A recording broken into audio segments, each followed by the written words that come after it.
et giga forave. Iku bloiko, rusula rusu, holaka holala, alagu.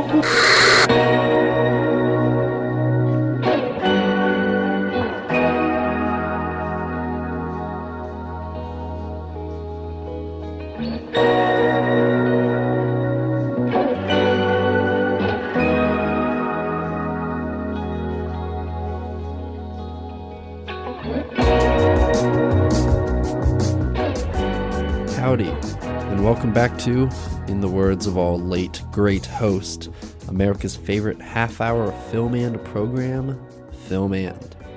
I'm Dan, and, well, it is a chilly evening in the Burlington area.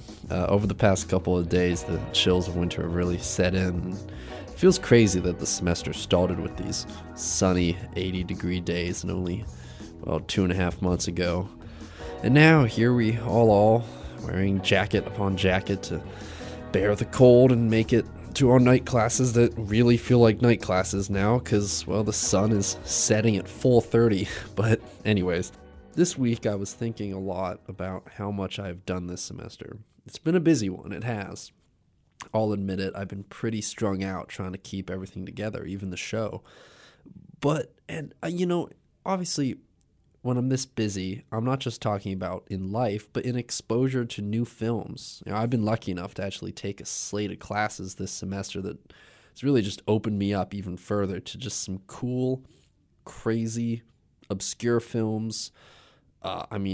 Full-length features all the way to experimental shorts, which, leads me to kind of want to bring to light some of these deep picks that I've wrestled up from the expansive, misty archives of cinema here at Champlain College. And today I want to highlight 3 films and filmmakers that have made pretty cool additions to the ever-growing tapestry of stop-motion animation. Yes, we've been lucky enough to have people far and wide really grow to appreciate the art that is stop motion, and from this we've gotten some amazing films, and I've been lucky enough to see a great deal of them thanks to my intro to stop motion class here at Champlain. So, in the world of American cinema, we've had movies like, Corpse Bride, Coraline, Kubo and the Two Strings, as well as Fantastic Mr. Fox and Isle of Dogs. And as for foreign movies, there's a rich and deep history of both full-length and short-form stop-motion animation films. You have the people at Aardman over at the UK with Wallace and Gromit and Chicken Run, Shaun the Sheep, and more international productions like, My Life as a Zucchini, Jan Svankmeyer's Alice, Fantastic Planet from back in the 70s, and the French surreal comedy A Town Called Panic, which is a personal favorite of mine. If you can find a copy of A Town Called Panic, watch it.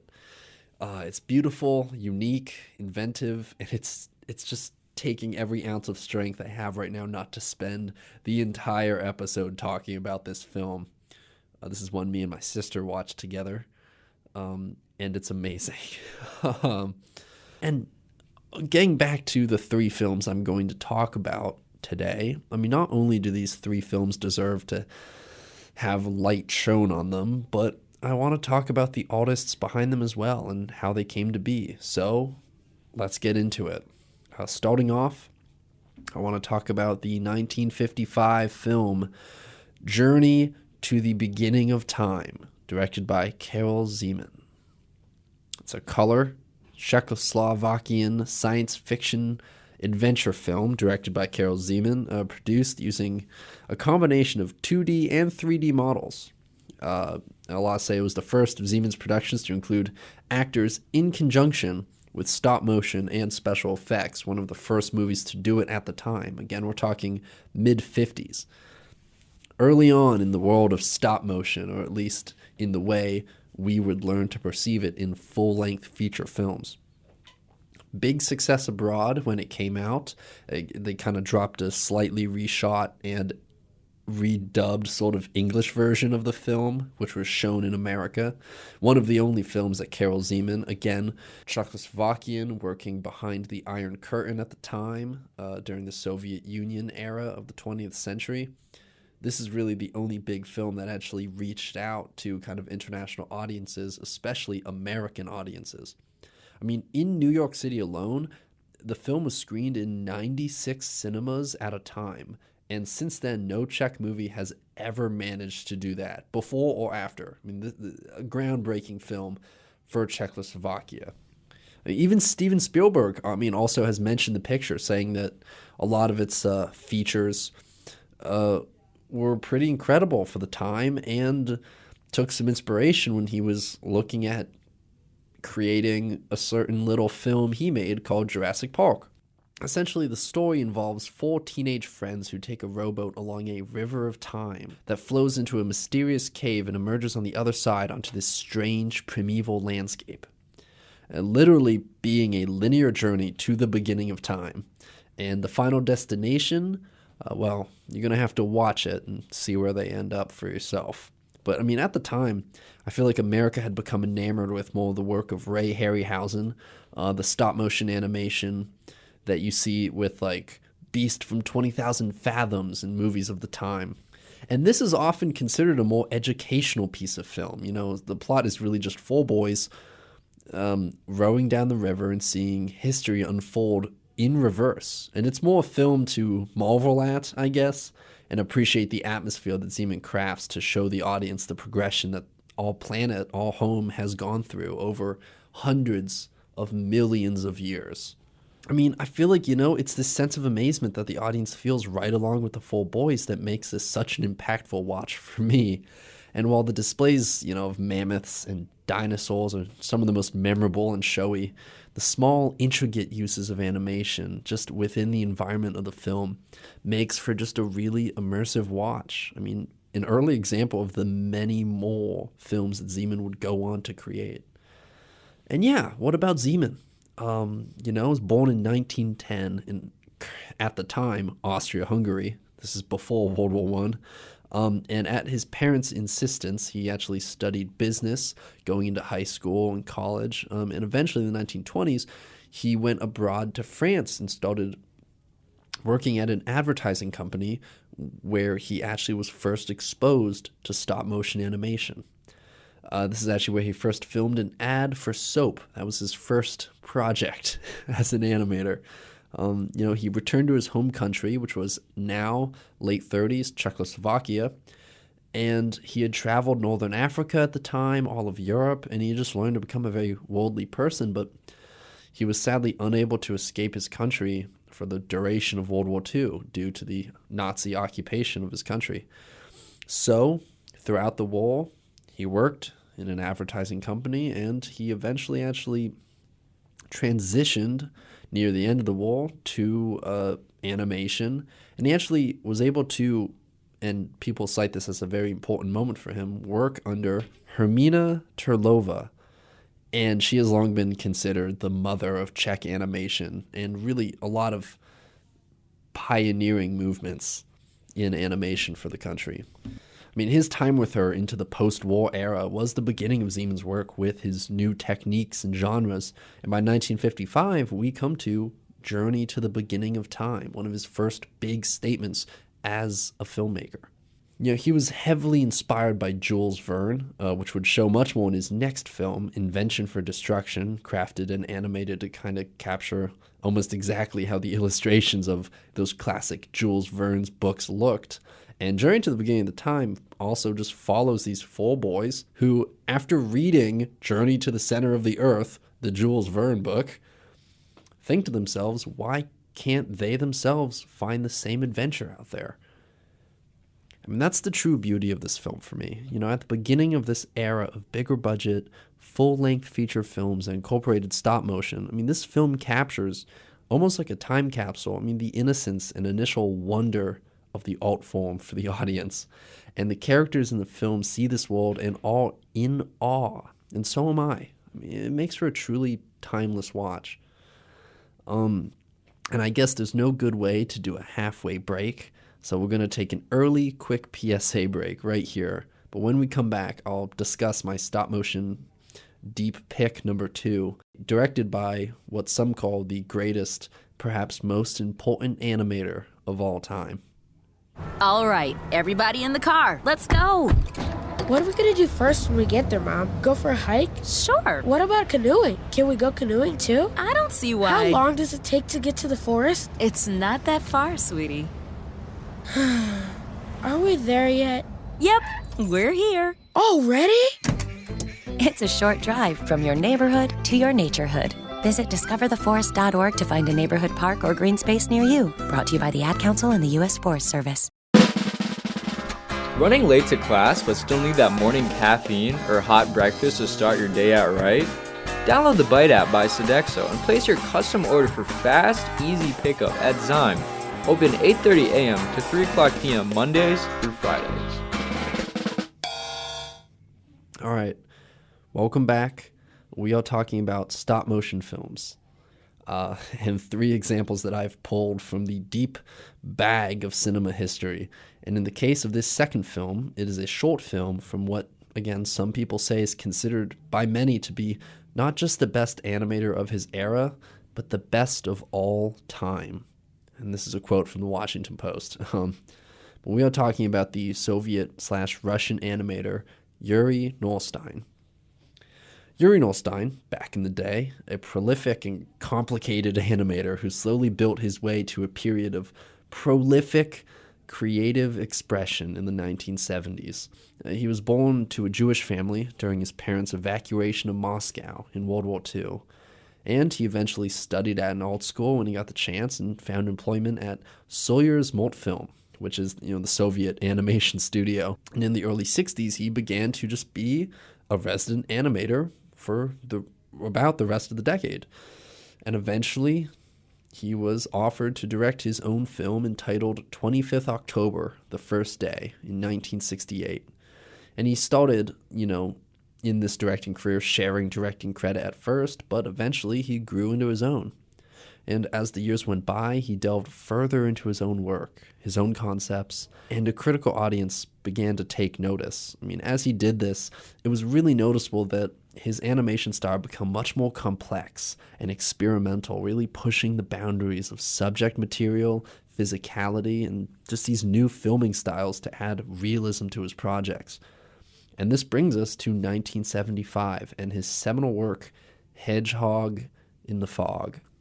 This is where his eclectic, independent style came full force, and the film serves as a culmination of his work before it, and just employing a revolutionary animating style. The story. A young hedgehog walks through the forest. The hedgehog is, as we're supposed to know it, on a mission to meet his friend, a bear, like a bear cub, so they can stargaze together. While on his way, he sees this beautiful horse on the floor of a foggy valley, and he goes to investigate, which leads him on a bizarre adventure. And the film clocks in at about 10 minutes, and never is there a frame that isn't mysterious, methodical, cerebral, and just impressively executed. Capturing a thin line of this playful, childish theme with sinister and foreboding atmospheres, and even further, dense and existential poetry and visuals, which is a crazy mix of things. The entire short comes off as a truly unique film. Something where I can say I have never seen a single thing like it. And I may never again. I feel Norstein crafts his own unique aesthetics in such a way as to invite yet confuse the viewer, and even further awaken complex emotions in just a short couple of minutes. It's a relatively simple yet experimental story structure that's, for me, insanely effective. The visuals in this film seem almost 3D, and this was achieved in a unique style of animation that has not since been repeated in any major way. He shot the film facing downward and placing not just drawings, but real, natural brush for set design through many plates of glass, stacked only millimeters apart to create a sense of depth. This is impressive enough, but the transcendent artistry of Norstein elevates the piece beyond just simple experimentation. And after a strong critical reception, he returned with 1979's Tale of Tales, his other most well-known work, more than double the length, and considered another triumph in stop motion animation. It seemed now that Norstein, he was operating at the height of his creativity, and there was a community supporting his work. So he then set to work on a full-length feature film in 1981, a retelling of the classic Russian novel The Overcoat, and, well, nothing. There was never another film released by Yuri Norstein. 1979's Tale of Tales now stands today as his last film. And that is because since 1981, Yuri Norstein has continued to work on the film The Overcoat. And to this day, right now, he continues to attempt to finish his magnum opus. 40 years since he started work on The Overcoat, and it has been rumored to be a 65-minute film of which he has only finished 25 minutes. And consider 1981, Reagan's first year in office, the end of the Iran hostage crisis. I mean, heck, the year Raiders of the Lost Ark came out. A 5-minute reel of various shots from the film is available in low resolution on YouTube. You can watch it right now. And even from those grainy images, you can see it's not like anything anyone has ever done. It has quickly become, for me, the most anticipated release in all of film history. It's a film 40 years in the making, from which the director has not stopped to work on much else, and he really is only held back by his own famed perfectionism. And at 80 years old, I'm really hoping that the film Yuri Norstein has spent exactly half of his life on will someday be completed. But while we wait, we have films like Hedgehog in the Fog, touchstones in the ever jaw-dropping artistry of stop-motion animation. And boy, that's kind of hard to top, I think about how magical it's been just for me, creating my own stop-motion projects in class and playing with the form. There's so much, I think, untapped potential there. And it's just examples like these films, Journey to the Beginning of Time, Hedgehog in the Fog, that really kind of remind me and can remind anyone that cinema, it has the power to be really out there and just ever expanding in the creative imagination of humanity, I guess. And I know this sounds like I'm wrapping up, but we have one more. I want to finish on one more, and this is a contemporary piece. We're coming back to full-length feature films. And the final film I've brought up to highlight is a joint Chilean-German production released in 2018, and I'm talking about The Wolf House, directed by Cristobal Leon and Joaquin Cosina. A simple description of a very much not simple plot.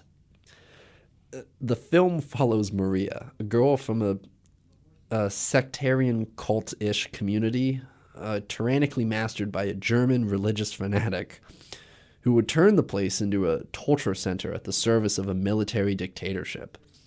At the beginning of the film, she decides to run away, escaping the community, and takes refuge in an abandoned house hidden in the forest. The film itself was shot in several studios and exhibitions in many museums of different cities from Latin America and Europe, including Amsterdam, Hamburg, Germany, and the Chilean National Museum of Fine Arts, just to name a few. And yet, with the set design that's created and the horrifically immersive sound design, you're in another world the entire time. You are in this cabin in the woods, and it's a structure that's as protective as it is dangerous, both physically and psychologically. This is truly near the farthest ends of the spectrum when it comes to abstract horror films, and it's hard to pinpoint a genre at times, as it often feels like an experimental piece, just cut and dry. But with the context of the story before going into the film, the director's intentions, I think, become much more apparent. The critical response of this film remains very positive, praising it for being arguably, I quote, one of the darkest stop-motion films ever made.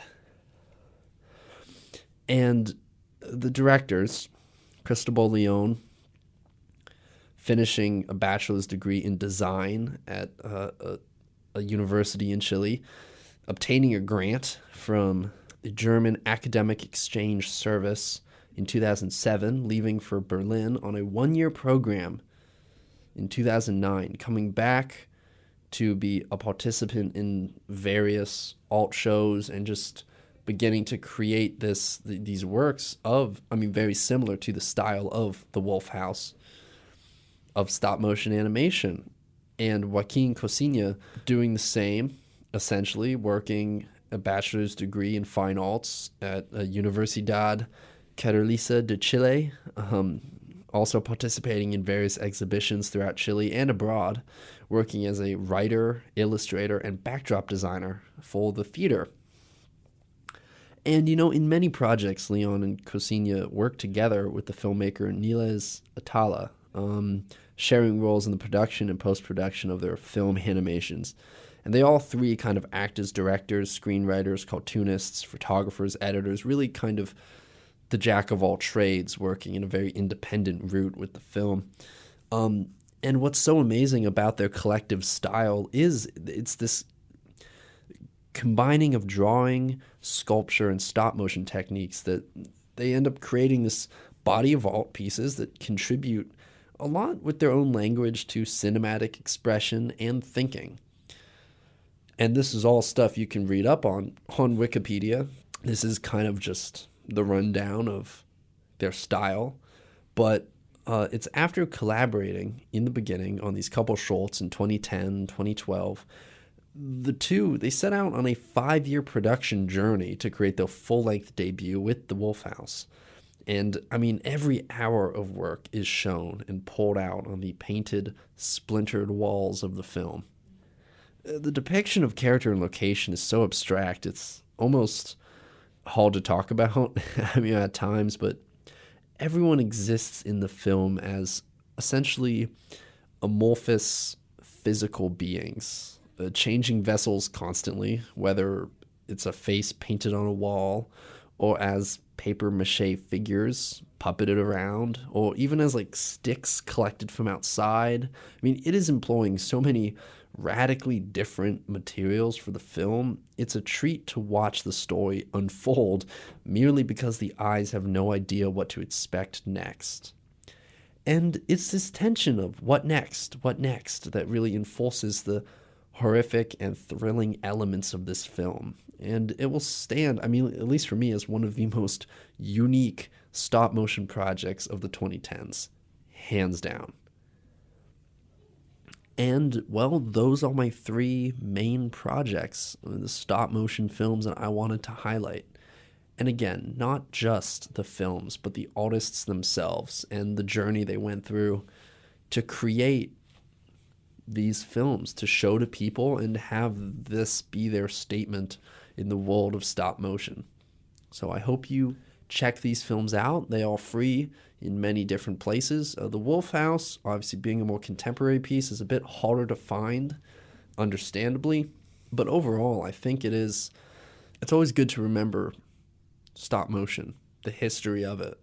Because we have these modern pieces, your Fantastic Mr. Foxes, and your Corpse Brides, your Coralines, Kubo and the Two Strings. And I feel like within all of these films is this very deep history of very particular and special artists who have just continued to create the tapestry that is stop motion animation. I feel like so much of this, even the most obscure stuff, your Hedgehogs in the Fogs, your Wolf Houses, they all contribute to just this ever-growing community, which feels so special. And just to close things out in a kind of final segment, I want to just give some quick recommendations, just some shout outs to some other stop motion shorts and films I've had the pleasure of seeing recently. Obviously, I've mentioned a lot throughout it. Carol Zeman kind of has this really cool trilogy that's been highlighted by the Criterion Collection. Not only Journey to the Beginning of Time and Invention for Destruction, but the following film, The Adventures of Baron Munchausen, which heavily inspired the Terry Gilliam version of the film, but this is kind of that early 60s version, which is so cool. I mean, I would recommend a Carol Zeman film to anyone, and any of the three I've now mentioned, all worth it. You also have a lot of the works of Jan Svankmajer. I would not want to not discuss him. Also a Czech surrealist stop-motion animator. It's funny because he's actually started out in experimental shorts.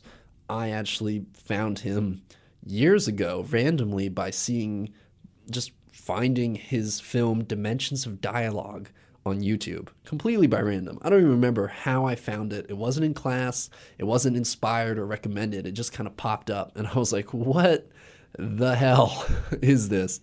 So I was actually introduced to Svankmajer in a very kind of unique pocket of cinema, just kind of finding it on my own, not in the context of anything else.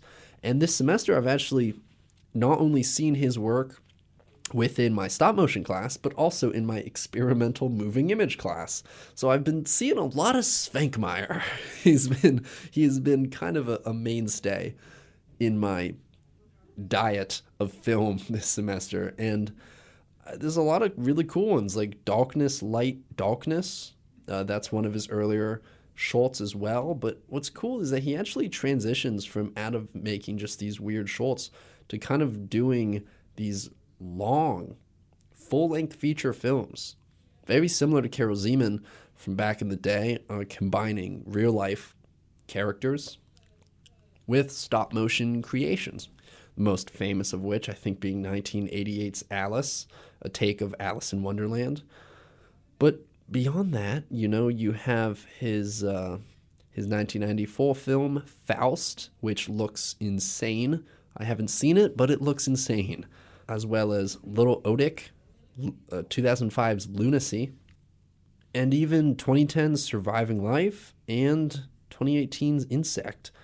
What's crazy for me is actually Svankmajer is a very old fella at this point, and he's still going, he's still working, creating, and it's very admirable. So I would totally recommend Jan Svankmajer. Next up, Kiichiro Kawamoto's The Demon, a 1972 stop-motion film, I believe free on YouTube as well. A very interesting addition to the world of stop-motion, just seeing kind of the Japanese camp, which Yuri Norstein actually collaborated with, but they were all together on this 2003 project, Winter Days, which is really the only other project Yuri Norstein has anything to do with. Has his name attached to. So they've worked together before, which is kind of cool to see how all of those connect. And I guess the final one I can recommend, and this is one I found in my experimental moving image class, Christine Rebet's The Soul Hunter. It's a 3-minute short available on Vimeo, and it is a beautifully crafted kind of inky, experimental animated film from over 1,000 of Rebet's drawings on watercolor paper, and actually filmed in 35mm frame by frame. And what's cool is it's her first work of film. It's a pretty cool debut, and I would really hope that more films of this like would come out. So that's it. I hope you enjoyed listening to my appreciation of stop motion animation.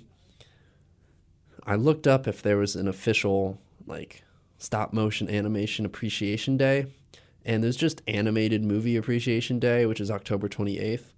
But from here on out, let's just call, what days it will be? November 19th will be when this is airing. Let's just call November 19th official Stop Motion Animation Appreciation Day. And I can say I started it. So, I hope you enjoy this amazing Stop Motion Animation Appreciation Day. Of course, all the movies talked about, at least the main 3, are going to be put on the Filmand Letterboxd list on my Letterboxd account, DA_N. And all the movies we talk about on the first 4 seasons of Filmand is on Connor's Letterboxd. That is Cranberry18, CRAND Berry 18. I'll be coming back next week with a very exciting tier list. We're getting back to the tier lists, maybe my favorite thing to do on this channel. So get ready for that. And yeah, you'll hear from me next week.